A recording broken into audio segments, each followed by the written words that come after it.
What's up everybody, Coach Mills here, coming at you with a brand new Overwatch video, and in this video we gotta break down some crazy things. First off, we're gonna be talking about the new experimental changes that are dynamically changing the game and all the implications involving them. Plus we gotta talk about everything happening in the esports scene. Players are getting dropped left and right, and it seems that Overwatch is dying, but there is a shining beacon of light with brand new Overwatch 2 leaks. So we're gonna be breaking it all down in this video so that you are caught up to date with all the most amazing news and stories for Overwatch right now. But go ahead over to the GameLeap website if you want up-to-date in-depth guides and you want to improve, climb your way all the way to GM in anticipation for Overwatch 2. Go check it out in the links below where you see high-quality Grandmaster guides. But enough about that, let's jump into the video. Now first off, let's break down all the profound experimental changes that are honestly really interesting, just what's implemented. But let's break it down from the top with first talking about Baptiste. Now Baptiste's primary fire, the recovery time is going to be reduced from 0.45 to 0.38 seconds, which means it's going to be able to fire more rapidly, and the damage as a result is going to be reduced from 25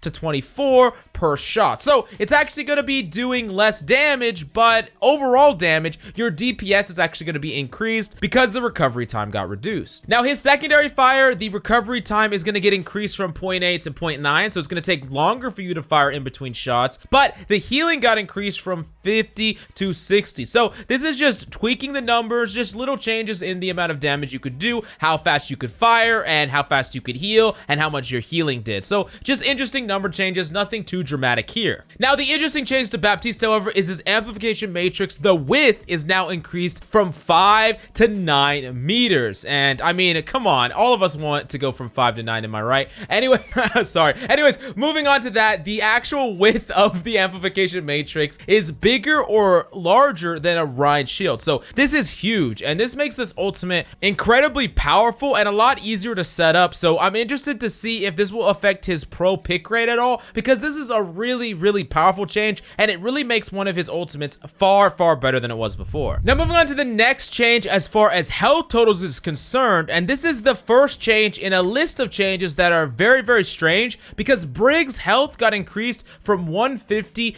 to 175, a 25 increase, which is something unheard of for characters, and it didn't just happen to Brig. It also happened to McCree as well, from a 200 to 225, and it happened to a Widowmaker going from 200 to 175. Now let's talk about each of these characters individually, because this is kind of crazy, a crazy precedent, and it does make sense to add room for flexibility, but we do gotta talk about what this means for these characters. Now first off, Brig has kind of fallen out of the wayside, and I don't really think that this will just make her broken all of a sudden, and I do understand that they didn't want to bring her back to her former glory of 200 HP, and kind of compromising her at 175 is a place that they can compromise, and it makes me think that, hey, they're gonna just constantly tweak, and now that they have this small change where they can just tweak a little bit, it really can change things like, hey, let's just make this character a little bit weaker, take away 25 HP, or hey, this character is a little bit too weak, let's add 25 HP. It makes a lot of sense, but for Brig, it's probably just gonna make her a little bit better. I don't think it's gonna make her overwhelmingly better, but for McCree in particular, from 200 to 225, that actually makes him immune to a damage boosted headshot from Ashe, which can be pretty powerful, and just being able to take more damage up against things like Doomfist and a lot of different matchups like Tracer and Genji. This is a really nice change for McCree, because honestly, McCree's been falling out of the wayside when he has a lot of competition, specifically with Hanzo, Widowmaker, and Ashe. He doesn't fight in those characters' effective range, and with Soldier's new buff, which is actually a buff because it's, if you can learn to control it, you're just so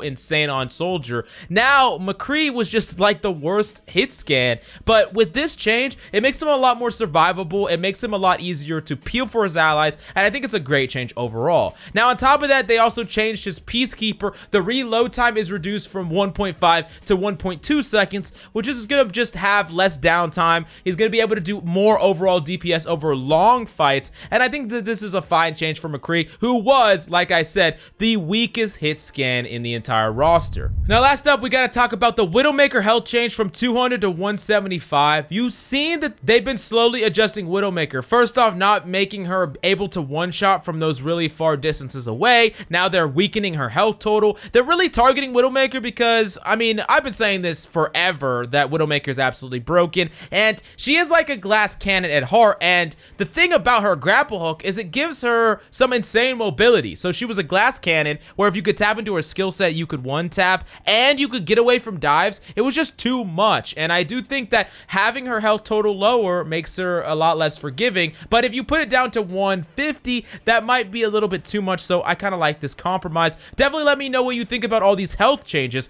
in the comments down below. Then moving on to the next character that we got to break down is Mei. And her cryo freeze actually restores 15 ammo per second, which is interesting. It just adds to more of her resources. Now that she not only gets health as a resource, but the fact that she gets ammo as a resource allows her to hypothetically use all of her ammo, go in and out of cryo freeze just to regenerate some ammo and then go back into the fight, which is pretty cool. I kind of like this change a lot. Now the ice wall cooldown got lowered from 13 to 12 seconds, and I think that this is an okay change. It's a fine change. And the thing about Mei is when she's good, she's like unstoppable, and when she's bad, she just doesn't seem to get that much value with her ice wall. That really is the big thing. Does she get value with the ice wall or not up against a certain composition? And honestly, changing this from 13 to 12 doesn't really change much of that at all, so I don't really think it matters. Now last up, we got to talk about Symmetra, and Symmetra's base shields got increased from 100 to 125, which is a health increase, which is interesting for Symmetra. She was actually falling out of the wayside, most likely due to the meta, and the fact that they buffed her in this way makes sense. But Symmetra is one of those characters that has never really been top of the meta, except for that tiny frame in double shield meta, where she was really good. But I do think that she's one of those characters that if you can tap into her power level and you really know the character inside and out, you can carry a lot of games and you can pop off with her. And having more health to that, adding more shields to her base shields, is definitely a change that I think most Symmetra mains can get behind. Now we're definitely going to break down all of the Overwatch 2 leagues, but before we get to that, I need to tell you about the event that I'm going to call the Trimming. And what I mean by that is every single pro player,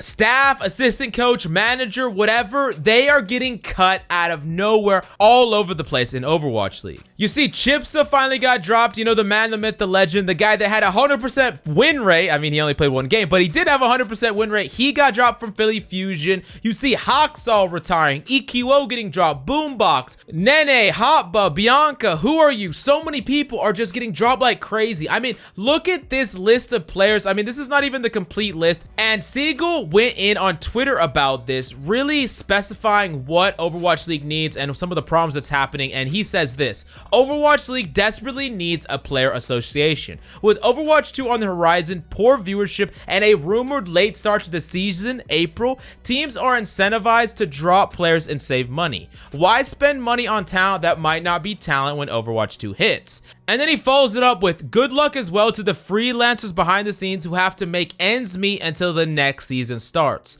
This off season is particularly brutal. Now basically what's happening here is right now in this down period where there is no big tournaments and there's pretty much nothing happening until Overwatch 2, which of course Overwatch League is going to continue to Overwatch 2. Every single org is just cutting all the fluff. They're cutting fluff players, they're cutting fluff staff, they're cutting everybody, and it's basically just leaving only the creme de la creme of players still there, the marketable players or the players that are guaranteed to be extremely good in the next season that you don't want to give up at all costs. Now, while this is understandable from a financial perspective, the reason that Siegel thinks that we need a players association is this really makes people not want to invest their time in climbing the ladder of the Overwatch League. Regardless of whether you want to be a coach or you want to be some person that does something behind the scenes or you want to be a player, if you try to grind this hard only to get into the Overwatch League, only to get dropped the moment that things start to die out, and the fact that Blizzard would even allow this to happen in the first place really says a lot about the entire state of Overwatch League.